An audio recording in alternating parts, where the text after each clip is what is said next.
Internet, c'est comme une autoroute de l'information. C'est un réseau complexe qui nous mène à des sites web et à des plateformes de médias sociaux.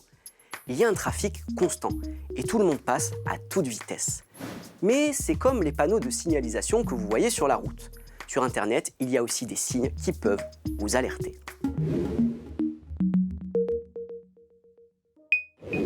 Je suis Alexandre Capron, journaliste des Observateurs de France 24 et je suis un ambassadeur français de MediaWise. Aujourd'hui, je vais vous montrer 3 signes avant-coureurs de désinformation. Lorsque vous les voyez, vous devez toujours faire une pause et consulter le message ou l'article avant de le partager. Le premier avertissement, c'est lorsque vous voyez une information qui joue sur les émotions fortes, en particulier la peur, la surprise et la colère. Gardez à l'esprit que les messages qui suscitent des sentiments forts sont conçus pour attirer votre attention et vous donner envie de les partager. Le deuxième avertissement, c'est lorsque vous voyez quelque chose qui semble trop beau pour être vrai. Par exemple, disons que vous croyez fermement qu'un certain type de régime entraîne une perte de poids. Si vos recherches en ligne ne concernent que les avantages de ce régime, ça va vous conforter dans vos croyances et ne jamais vous apporter de contradictions. Eh bien, ça marche aussi pour l'actualité. Lorsque l'information est sensationnaliste, vérifiez quelle est la source de cette information. Certains sites ont parfois pour objectif d'inventer des histoires pour faire du clic et donc de l'argent.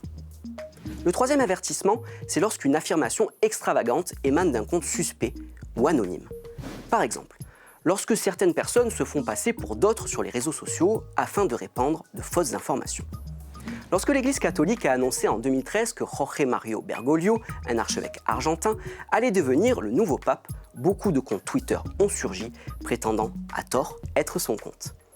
Même si certains de ces comptes ont attiré des milliers d'adeptes, ils n'étaient pas les comptes officiels du pape François. Il y a plusieurs éléments que vous pouvez vérifier pour savoir si le compte est authentique.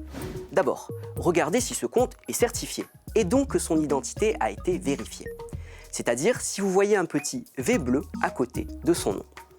Vérifiez si le compte a une photo de profil, s'il a une biographie pertinente et cohérente.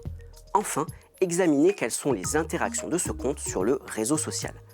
Par exemple, s'il s'agit d'un compte récent avec peu d'interactions ou s'il partage des contenus venant uniquement de la même source. Si vous n'avez pas de réponse à ces questions, eh bien c'est qu'il faut tirer la sonnette d'alarme et éviter de partager. C'est tout pour aujourd'hui, à bientôt pour d'autres conseils.